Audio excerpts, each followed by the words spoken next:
The massive Zephyrian warship floated in the darkness of space like a silver needle among the stars. Admiral Kylix 9 stood before the holographic display in the War Council chamber, his blue-scaled hands moving across the control surface. The image showed a small blue planet orbiting a yellow star in what the galactic maps called Sector 7841. Earth, they called it. Cadets need real combat experience, Admiral Kylix 9 said to the assembled council members. Our simulations can only teach them so much. They need to face actual enemies who will fight back. The other council members nodded their agreement. Commander Vex 3 leaned forward in his chair, studying the planetary data. What makes this world suitable for training exercises? Look at their technology level, the Admiral replied, gesturing at the display. They still use chemical rockets to leave their atmosphere. Their fastest ships take months to reach their own moon. No energy shields, no plasma weapons, no faster-than-light travel. They are at least 500 years behind our least advanced colony worlds. The hologram shifted to show Earth's surface. Cities sprawled across the continents, connected by primitive transportation networks. Smoke rose from countless factories and power plants that burned fossil fuels for energy. The ocean contained floating vessels that moved by burning refined petroleum products. They fight each other constantly, Admiral Kylix 9 continued. Over 200 separate nations on one small planet. They cannot even agree on basic things like trade or territorial boundaries. Their military forces are scattered and uncoordinated.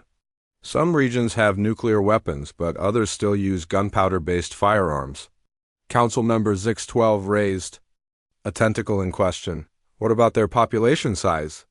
Our intelligence reports show over 7 billion individuals.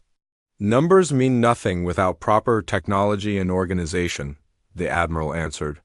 One of our cadet squadrons could disable their entire communication network in hours. Their primitive satellites have no shielding against our energy weapons. Once we cut their ability to coordinate, they will surrender quickly. The War Council chamber fell silent as the members considered the proposal. Training exercises against real opponents always carried some risk, but the potential benefits outweighed the minimal danger. Their military academy graduates needed experience against living enemies who would not follow predictable programming like their usual simulation targets. How many cadets would participate? Asked Commander Vex 3. 300 from our finest graduating class, Admiral Kylix 9 replied. They have completed all theoretical coursework and simulation training. This will be their final examination before receiving full military commissions. Far across the galaxy on Earth, Jake Sullivan sat at his monitoring station in the NO/RAD facility buried deep inside Cheyenne Mountain. The coffee had grown cold hours ago, but he continued staring at the radar displays that showed the space around Earth. Something was wrong with the readings, but he could not identify the problem. Hey Jake, you seeing anything unusual out there? Called Amy Carter from across the room. She worked for a different department but shared the same monitoring equipment during night shifts. Maybe, Jake replied, adjusting his headset. I keep getting these weird energy signatures from the outer solar system. They come and go too fast for natural phenomena, but they do not match any known satellite or space debris patterns. Amy walked over to look at his screen. The display showed a map of the solar system with various colored dots representing tracked objects. Most were familiar communication satellites, space stations, and the occasional asteroid, but several red dots blinked in and out of existence near Jupiter's orbit. Could be solar interference, Amy suggested. The sun has been pretty active lately with those coronal mass ejections. Jake shook his head. Solar storms create random patterns. These signatures appear in formation, almost like they are moving together deliberately. You think someone is out there? I do not know what to think, Jake admitted, but I'm going to keep watching.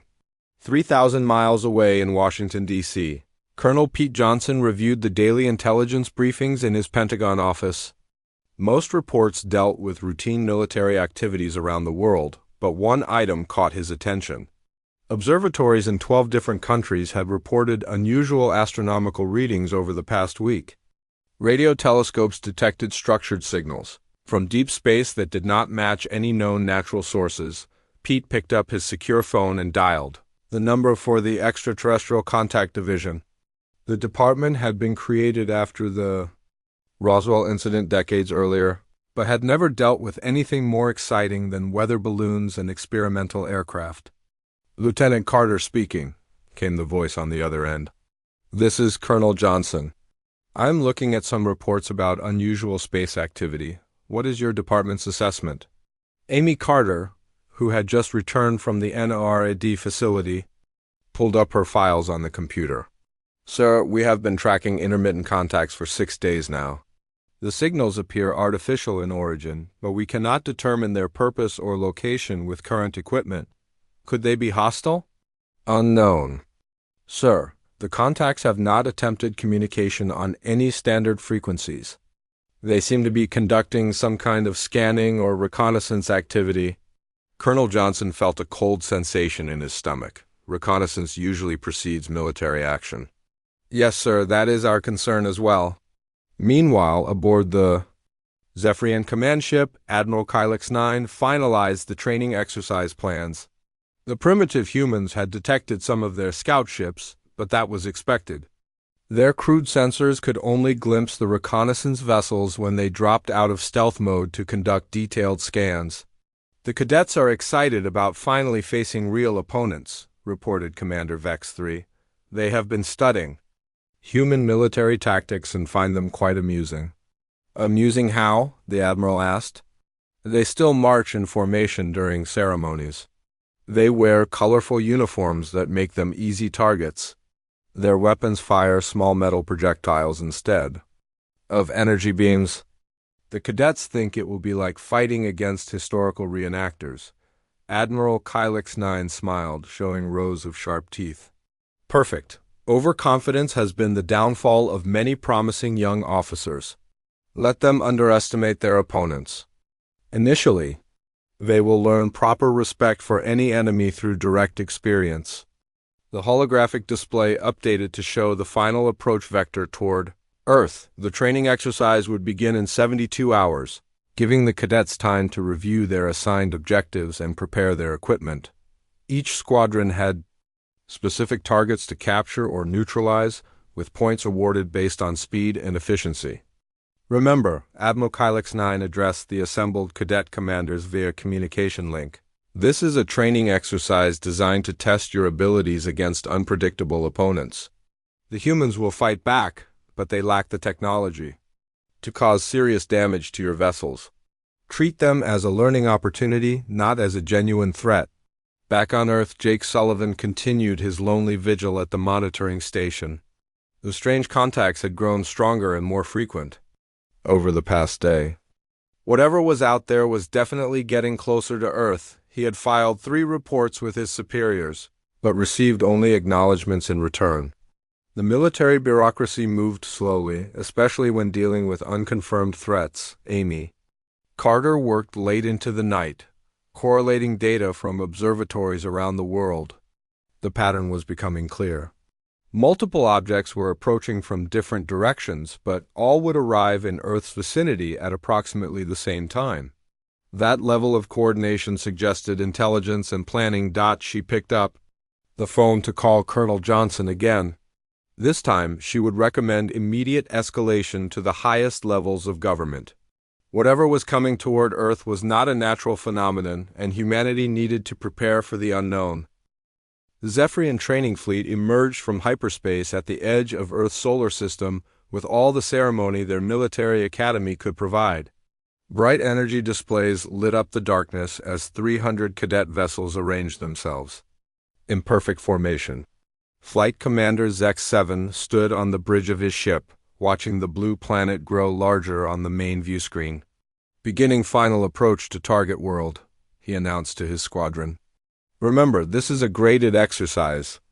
Points will be awarded based on tactical efficiency, minimal collateral damage, and speed of objective completion." The young cadets responded with enthusiastic acknowledgments. They had trained for this moment throughout their entire academy experience. Finally, they would face real opponents instead of computer simulations. The fact that these opponents were primitive humans made the exercise even more appealing. It would be like testing their skills against ancient warriors armed with spears and shields. Target assignment confirmed, reported Cadet Kix 4 from the weapons station. Major population centers marked for suppression field deployment. Resistance is expected to be minimal based on their technology assessments. Flight Commander Zek-7 nodded approvingly. Deploy scanner drones to monitor human military responses. We want to document their reactions for the Academy's tactical database.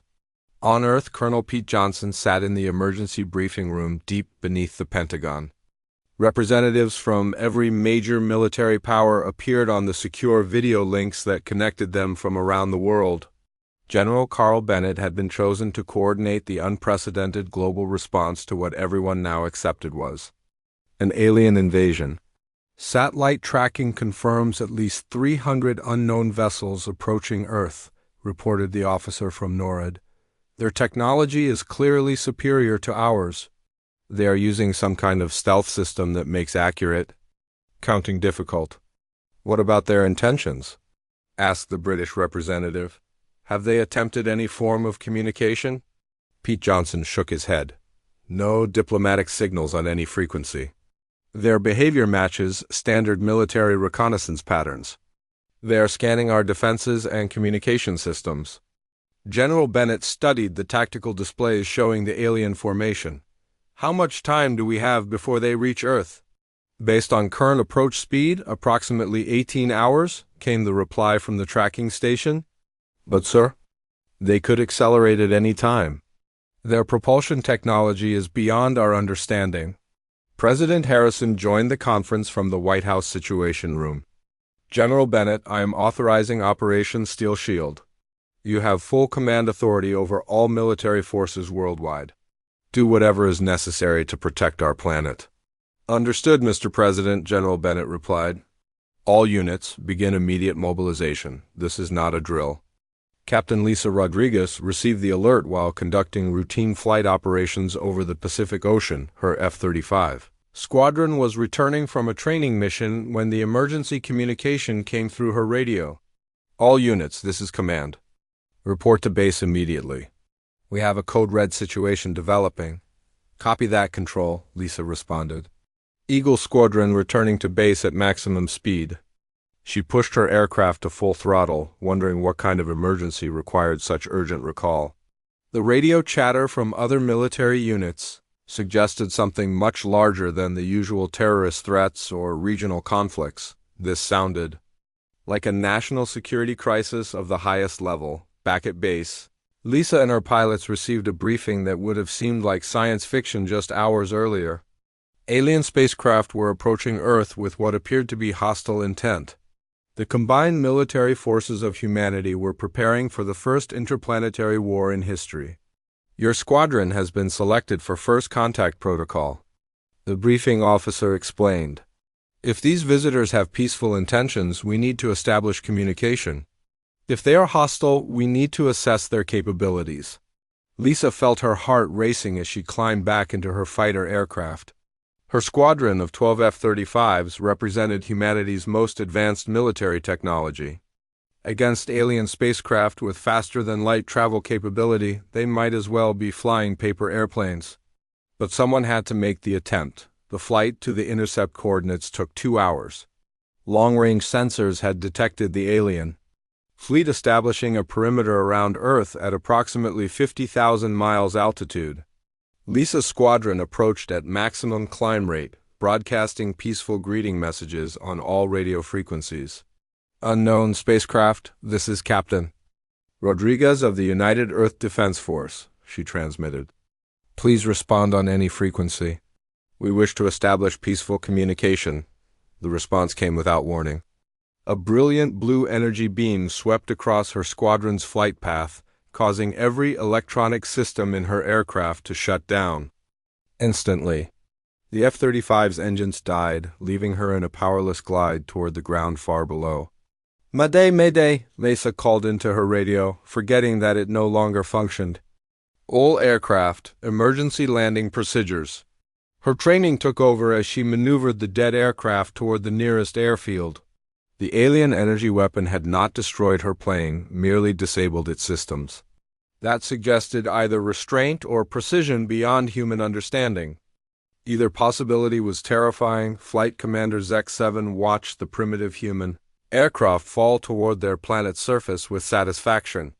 Excellent marksmanship, Cadet Nix-8. You disabled their propulsion without destroying the vessels.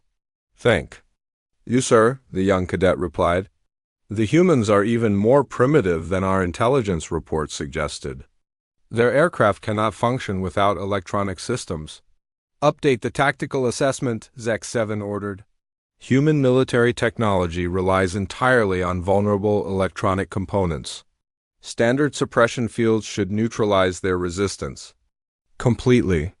The cadet fleet began deploying toward Earth's major population centers. Each squadron had specific objectives to accomplish during the training exercise. Some would establish control zones around important cities. Others would test human response times and coordination capabilities. All would collect data for the military academy's research programs. Remember, Flight Commander Zek-7 announced to all cadets, minimum force is required. We want to study human military behavior, not eliminate the entire population.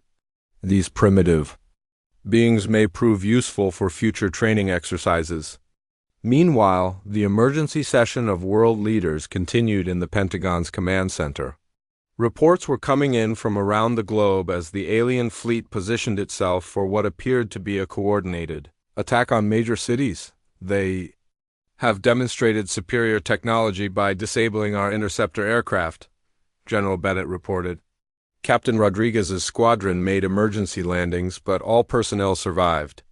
The aliens could have destroyed them easily, but chose restraint. What does that tell us about their intentions? President Harrison asked. Either they want to minimize casualties or they are testing our responses, Pete Johnson answered. Military doctrine suggests they are gathering intelligence before beginning their main assault. General Bennett nodded grimly. All units, prepare for imminent attack. The enemy has shown they can disable our aircraft and presumably our other electronic systems. We need to be ready to fight with backup equipment and manual systems. Around the world, military forces scrambled to implement contingency plans that had never been tested against an enemy with such technological superiority. Ancient communication methods were dusted off. Manual targeting systems were prepared for weapons that had relied on computer guidance for decades. Captain Lisa Rodriguez and her pilots were picked up by search and rescue teams within hours of their emergency landings. Despite the terrifying experience of having their aircraft shut down by alien technology, all 12 pilots had survived without serious injury. What did you observe during the encounter? General Bennett asked during their debriefing. Sir, they could have killed us easily, Lisa replied. That energy beam was precisely calibrated to disable our electronics without causing explosions or structural damage. They wanted us alive for some reason. Prisoners for interrogation? Suggested one of the intelligence officers. Or they are conducting some kind of experiment, Lisa said thoughtfully. Everything about that encounter felt like they were testing us rather than trying to eliminate us. General Bennett filed her observations with growing unease. If the aliens were conducting tests or experiments on humanity, that suggested a level of scientific detachment that might be even more dangerous than simple military conquest. At least conquerors wanted something that could be negotiated. Scientists studying primitive specimens had entirely different motivations. The countdown to invasion had begun, and humanity's defenders could only prepare for the unknown while hoping their enemy's restraint would continue long enough to find some way to fight back against impossible odds. The first wave of Zephyrian cadets descended toward Earth's major cities with textbook precision. Flight Commander Zek-7 monitored the operation from his command ship, watching as suppression fields activated over New York, London, Tokyo, and 50 other metropolitan areas. The energy domes settled over the urban centers like giant invisible bowls. cutting off all electronic communications and disabling every computer system within their boundaries. Phase 1 complete, reported Cadet Vix-2 from the New York sector. Human resistance has ceased. All primitive communication networks are non-functional within the suppression zones. Zek-7 smiled with satisfaction. The exercise was proceeding exactly as planned.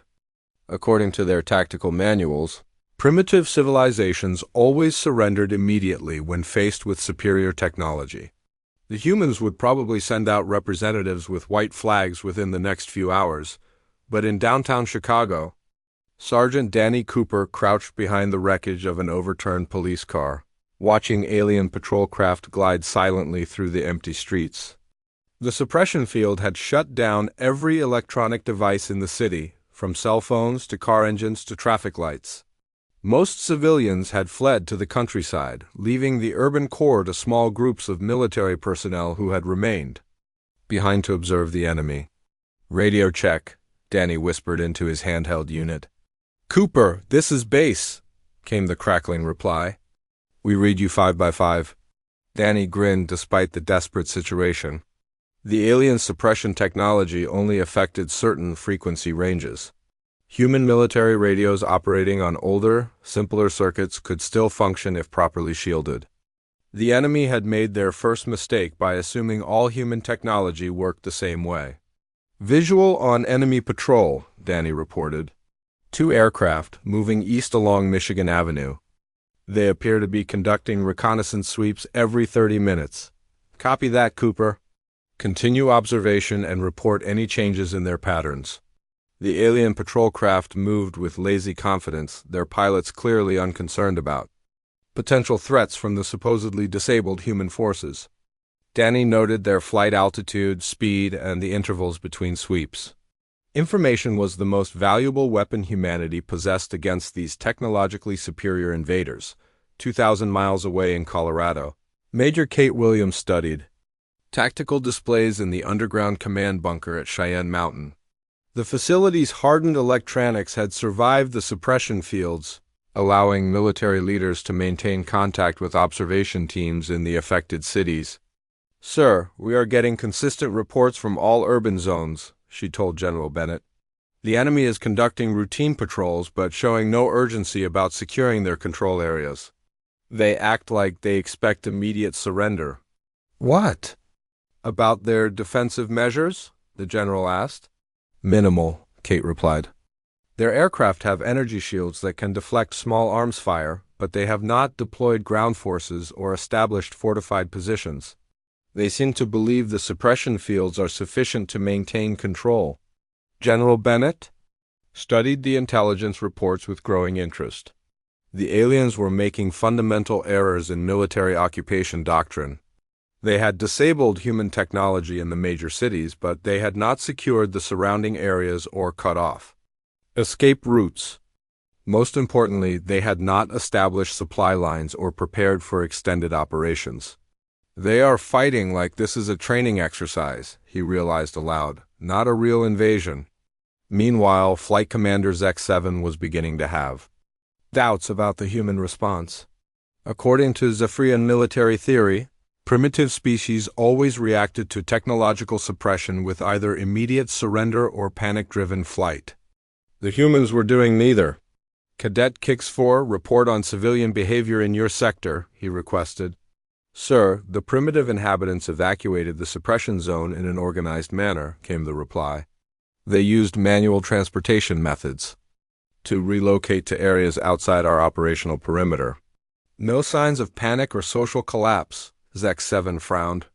That was not the expected response from a primitive civilization. Panic and social breakdown should have followed immediately after the demonstration of superior technology. Instead, the humans had adapted to the new situation with disturbing efficiency. "Sir," called another cadet from the London sector, "we have a problem. The humans are using some kind of communication system that our suppression fields cannot block." "That is impossible," Zek-7 replied. "Our fields disable all electronic devices within the operational area." "Yes, sir, but they appear to be using older technology that operates outside our suppression frequencies." We are intercepting coordinated messages between multiple groups of their military personnel. The flight commander felt his first touch of uncertainty about the training exercise. Human adaptability was exceeding all their projections.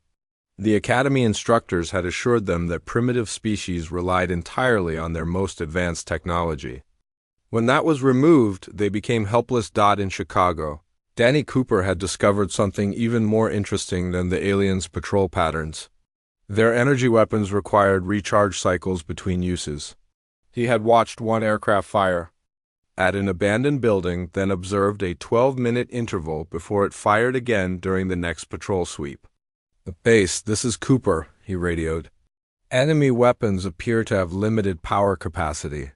I have observed consistent recharge intervals of 12 minutes between energy discharges."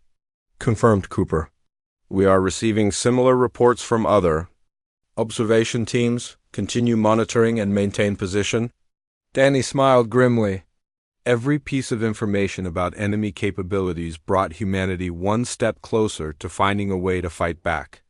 The aliens might have superior technology, but they were fighting according to predetermined patterns that could be analyzed and countered. Major Kate Williams was coordinating intelligence from observation teams in dozens of cities around the world. A clear picture was emerging of enemy tactics and limitations. The aliens operated according to rigid procedures that made their behavior predictable. Their energy shields were powerful but had observable recharge cycles. Most importantly, they seemed to expect the conflict to end quickly through human surrender. "Sir, I recommend we begin preparing counter-operations," she told General Bennett. "The enemy is vulnerable to coordinated attacks during their recharge intervals. Their patrol patterns are regular enough that we can predict their positions." "Do we have weapons that can penetrate their shields?" the general asked. "Unknown, sir, but their shields appear designed to stop energy-based attacks. Our kinetic weapons might have better success, especially if we can concentrate fire from multiple directions during their vulnerable periods." General Bennett nodded. Slowly, humanity was beginning to understand its enemy, and understanding was the first step toward victory. The aliens had made the mistake of treating Earth's defenders as primitive opponents who would collapse at the first display of superior force. They were about to learn that humans had been fighting wars for thousands of years, and every war taught new lessons about survival and adaptation. "All units, begin Phase 2 operations," he ordered. "We are moving from observation to active resistance." Flight Commander Zek 7 received his first casualty report 3 hours later. A patrol craft over Los Angeles had been destroyed by concentrated fire from primitive kinetic weapons. The humans had somehow predicted the exact moment when the aircraft's shields would be recharging, then struck from multiple positions simultaneously. "How many humans were involved in the attack?" he asked the reporting cadet. "Unknown, sir. They dispersed immediately after the engagement and are using communication methods we cannot monitor or jam." Zek 7 stared at the tactical display with growing alarm. The training exercise was not proceeding according to plan. The humans were not behaving like a primitive species encountering superior technology. They were adapting, learning, and fighting back with tactical sophistication that challenged every assumption in the Academy's training manuals. "Request permission to deploy heavier weapons systems," he transmitted to Admiral Kylix 9. "Denied," came the immediate reply. "This is a training exercise for cadets, not a military operation. Continue with standard protocols." But Zek 7 was beginning to suspect that the humans did not understand they were merely participating in a training exercise. They were fighting as if their lives depended on victory, and that level of desperation was making them far more dangerous than anyone had anticipated. In underground bunkers and hidden positions around the world, human military forces prepared for the next phase of their resistance. They had learned their enemy's weaknesses and patterns. Now it was time to teach the aliens that Earth was not a suitable location for training exercises. The humans were fighting for their home, and that made all the difference between victory and defeat. Admiral Kylix 9 stared at the casualty reports with growing disbelief. What had begun as a routine training exercise was turning into a military disaster. 17 cadet vessels had been destroyed in the past 6 hours, and human resistance was increasing rather than diminishing. The primitive inhabitants of Earth were not following any known patterns of behavior for technologically inferior species. "Sir, we have another problem," reported Commander Vex 3, entering the Admiral's command chamber. "The humans have captured 3 of our patrol craft intact. Our intelligence division believes they are attempting to reverse engineer our technology." "How is that possible?" Admiral Kylix 9 demanded. "Our vessels have automatic destruction protocols if they are boarded by hostile forces. The humans discovered how to disable our energy systems during the recharge cycles," Vex 3 explained. "They used concentrated electromagnetic pulses at precisely the right moments to shut down all ship functions, including the self-destruct mechanisms." The Admiral felt a cold sensation spreading through his body. Primitive species were not supposed to understand electromagnetic warfare or predict energy weapon recharge patterns. The humans were displaying tactical knowledge that should have required centuries of technological development. On Earth, Captain Nick Hayes led his special forces team through the ruins of downtown Seattle. The city had been under alien control for 18 hours, but human resistance forces were beginning to push back using captured enemy technology combined with traditional military tactics. "Target acquired," whispered Corporal Jim Baker through his radio. "Enemy supply depot 3 blocks east of Pike Place Market." Nick studied the alien facility through his binoculars. The invaders had established a logistics center to support their patrol operations, but they had positioned it according to standard Zephyrian military doctrine rather than adapting to Earth's urban environment. The building had excellent fields of fire for energy weapons, but was vulnerable to ground-level infiltration through the city's storm drainage system. "Martinez, take your team through the underground approach," Nick ordered. "Baker, set up overwatch positions on the surrounding buildings. Rodriguez, prepare the demolition charges. We hit them in 15 minutes. His team moved with practiced efficiency through the urban terrain. They had been fighting in cities like this for years before the aliens arrived, gaining experience against human enemies who understood the same tactical principles they did. The invaders were technologically superior, but they lacked the instinctive understanding of urban warfare that came from generations of human conflict. The attack began with smoke grenades that blocked the aliens' visual sensors while having no effect on their energy detection systems. The Zephyrian defenders responded exactly as human military doctrine predicted they would, focusing their attention on the obvious distraction while missing the real threat. Approaching from multiple directions, Nick's team struck during the precise moment when the alien weapons were recharging from their response to the smokescreen diversion. Concentrated rifle fire from 6 different positions overwhelmed the energy shields that were designed to stop single-source attacks. The facility fell in less than 3 minutes, yielding intelligence data and equipment that would prove invaluable for future operations. "Base, this is Hayes," Nick reported. "Package secured? We have technical manuals and 3 intact weapon systems ready for transport to analysis teams." Lieutenant Commander Julia Barnes was conducting a similar operation on the opposite coast. Her Navy SEAL team had infiltrated the aliens' main staging area outside Washington, D.C., using skills developed during years of counterterrorism missions in hostile territory. "These guys are not professional soldiers," she whispered to her team, as they observed the enemy base from concealed positions. "Look at their security procedures." The Zephyrian cadets were following Academy protocols that assumed their enemies would attack in conventional formations using inferior technology. They had established overlapping fields of fire for their energy weapons, but they had not prepared for infiltration by small teams using stealth tactics. "They have guard rotations every 4 hours, reported Sergeant Bill Turner.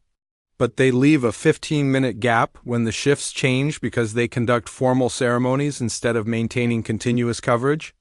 Julia smiled. "Military academies throughout the galaxy apparently shared the same weakness for ceremonial procedures over practical security measures.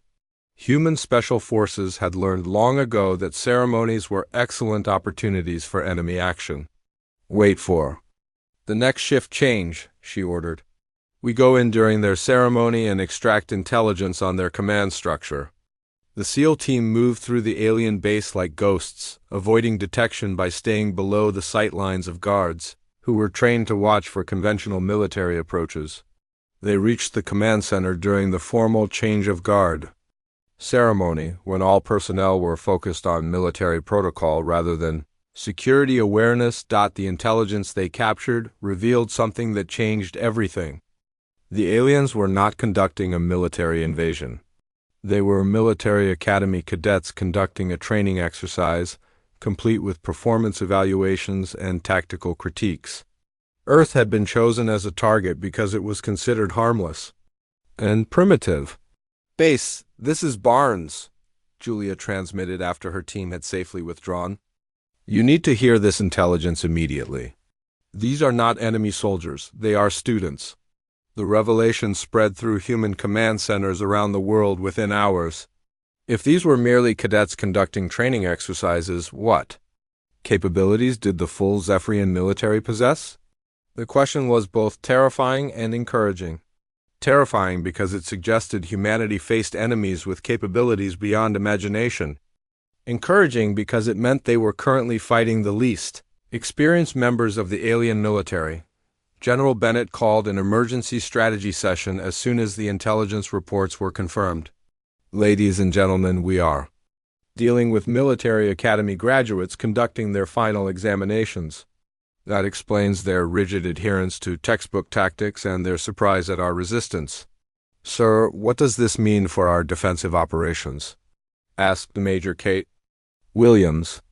It means we are fighting opponents who make mistakes that experienced soldiers would never commit, Bennett replied. But it also means their superiors will eventually realize this training exercise has gone wrong and send real military forces to investigate. Colonel Pete Johnson raised a crucial point. How long do we have before that happens? Unknown, the general admitted. But we need to end this conflict quickly and decisively. If these cadets report back that Earth is a dangerous opponent, we might face a full-scale invasion by their experienced military forces. The strategic implications were clear. Humanity needed to defeat the alien training fleet completely while making it appear that Earth was too dangerous to be worth conquering. That meant not just winning the current conflict, but winning it in such a way that the Zephyrian Empire would classify Earth as a forbidden contact zone. Meanwhile, Flight Commander Zek 7 was discovering that commanding a training exercise against humans was nothing like the Academy simulations. His cadets were requesting permission to use increasingly powerful weapons as human resistance proved far more effective than anticipated. Sir, the humans are using our own equipment against us, reported Cadet Nix 8. They have modified captured energy weapons to function with their primitive power systems. How is that possible? Zek 7 demanded. Our technology requires advanced training to operate safely. They appear to learn by trial and error rather than following proper instruction manuals, the cadet explained. Many of their modifications should not work according to engineering principles, but they function effectively in combat. Zek 7 realized his cadets were facing an enemy type that had never appeared in any academy coursework. Humans seemed to ignore technological limitations and safety protocols, instead adapting equipment to meet immediate tactical needs regardless of theoretical constraints. The training exercise was teaching lessons that no military academy could provide. Humans fought with a combination of technological adaptation, tactical creativity, and desperate determination that made them uniquely dangerous opponents. They did not surrender when faced with superior force. They did not panic when their technology was disabled. And they did not follow predictable patterns of behavior, most disturbing of all. They appeared to be learning faster than the cadets could adapt to their methods. Each human attack was more sophisticated than the last, incorporating lessons learned from previous engagements while exploiting newly discovered alien weaknesses. Request immediate reinforcement from the Fleet Academy instructors, Zek 7 transmitted. To Admiral Kylix 9. The training scenario has exceeded all parameters for cadet-level operations. But the Admiral was facing pressure from the War Council to end the exercise before it became a complete embarrassment to the Zephyrian military education system. The humans were not just resisting, they were winning. That was not supposed to be possible according to every theory of interstellar warfare. The cadets were receiving an education in combat reality that would serve them well if they survived their final examination. Admiral Kylix 9 stood before the Zephyrian War Council's emergency session, his scaled hands trembling as he presented the final casualty reports. What had begun as a routine training exercise had become the worst military disaster in Academy history. Of the 300 cadet vessels that had approached Earth, less than 200 remained operational, and many of those were heavily damaged. Explain how primitive humans achieved these results against our most advanced training fleet, demanded Council Member Zix-12, his voice filled with barely controlled rage. The humans do not fight according to any known patterns, Admiral Kylix 9 replied, struggling to maintain his composure. They ignore technological limitations, adapt captured equipment in ways that should be impossible, and coordinate attacks without centralized command structures that we can disable. The holographic display showed Earth rotating slowly in space, its blue surface now marked with dozens of red zones where human resistance forces had destroyed alien patrol craft. Each red zone represented tactical knowledge that the humans had gained through combat experience. Their military forces operate without the hierarchical command systems we expected, the Admiral continued. When we disable their communication networks, they switch to backup methods that our suppression fields cannot affect. When we destroy their advanced equipment, they revert to primitive weapons that our shields were not designed to stop. On Earth, Colonel Steve Parker coordinated the final counteroffensive from his mobile command center hidden in the Rocky Mountains. The past week of fighting had taught humanity more about alien technology than decades of peaceful contact might have provided. Every captured weapon, every destroyed spacecraft, every successful ambush had added to their understanding of Zephyrian capabilities and limitations. All units, commence Operation Homecoming, he transmitted to military commanders around the world. Target all enemy installations simultaneously. We have 15 minutes before their next patrol cycle begins. The coordinated attack that followed demonstrated everything humans had learned about fighting technologically superior opponents. Special Forces teams struck enemy supply depots during weapon recharge cycles. Artillery units used captured alien sensors to guide conventional shells through energy shield gaps. Fighter aircraft modified with reverse-engineered technology engaged enemy patrol craft on equal terms for the first time since the invasion began. In downtown Los Angeles, Sergeant Danny Cooper led a squad of Marines through the ruins of what had been an alien command center. His men moved with the confidence that came from weeks of successful operations against supposedly invincible enemies. Sweep the area for intelligence data, he ordered.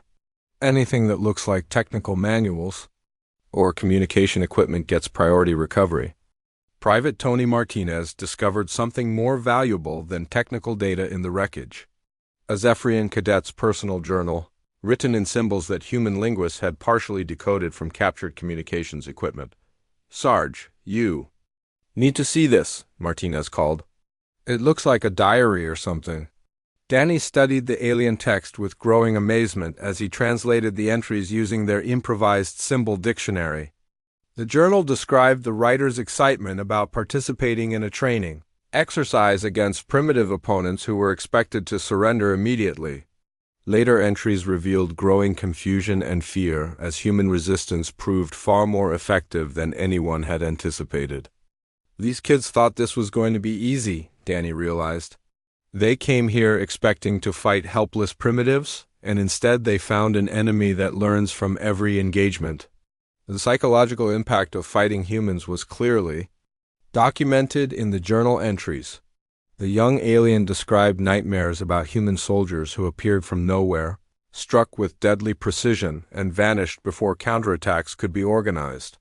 The humans fought like ghosts who understood alien technology better than the aliens themselves. Meanwhile, Admiral Kylix 9 was receiving reports that confirmed his worst fears about the training exercise. Human military forces had not only survived the initial suppression attacks, they had systematically dismantled the alien occupation infrastructure using captured technology and improvised tactics. "Sir, the humans have broken our communication codes," reported Commander Vex 3. "They are intercepting our tactical transmissions and using the information to predict our movements." "How long have they been listening to our communications?" the Admiral asked. "Based on the pattern of their successful ambush, probably since the second day of operations," Vex 3 admitted. "They cracked our encryption methods faster than our own intelligence specialists thought possible." The revelation explained much about human tactical successes. They had been fighting with complete knowledge of alien plans and movements, turning every Zephyrian advantage into a vulnerability that could be exploited. Flight Commander Zek 7 received the recall order while his remaining cadets were preparing for what they hoped would be their final assault on human positions. The order came directly from Admiral Kylix 9 and carried the highest priority classification in the Zephyrian military code system. "All units discontinue current operations and return to fleet formation immediately," the message read. "Training exercise terminated by War Council directive. Earth is hereby classified as a restricted contact zone pending further evaluation." The young flight commander felt a mixture of relief and shame as he transmitted the recall order to his surviving cadets. Relief because the nightmare of fighting humans would finally end.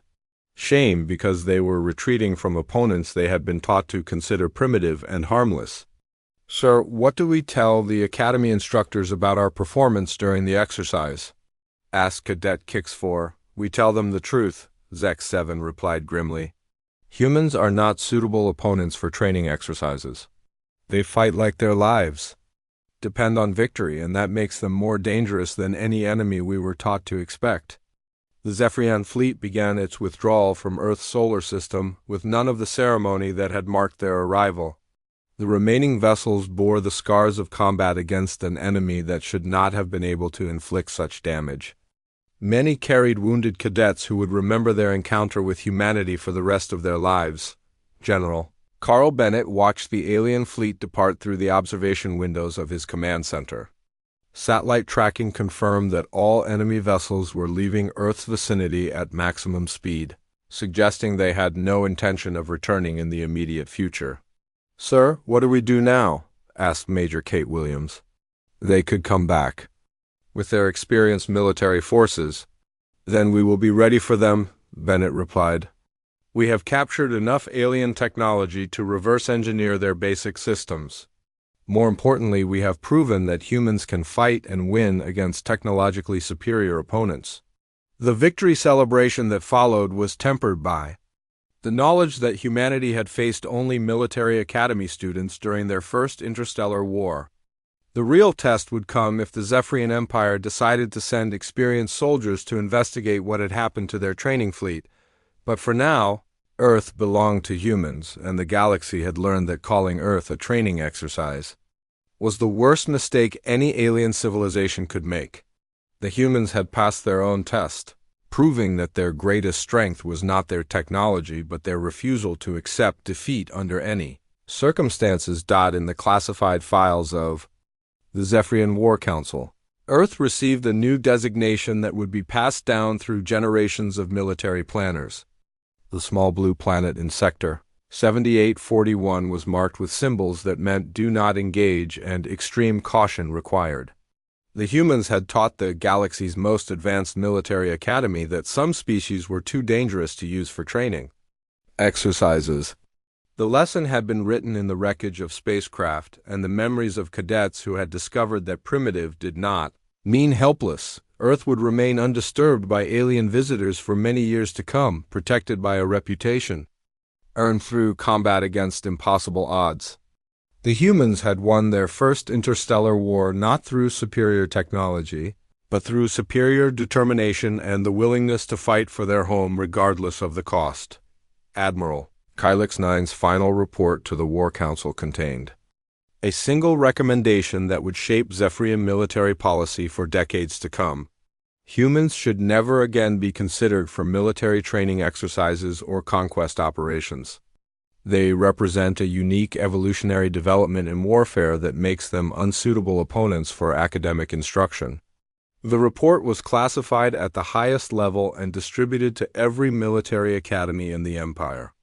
Earth became the subject of theoretical study rather than practical application, a cautionary tale about the dangers of underestimating any species based on their apparent technological limitations. The humans had earned their place in galactic history not as conquerors or diplomats, but as the species that turned a military training exercise into a lesson about the true nature of warfare.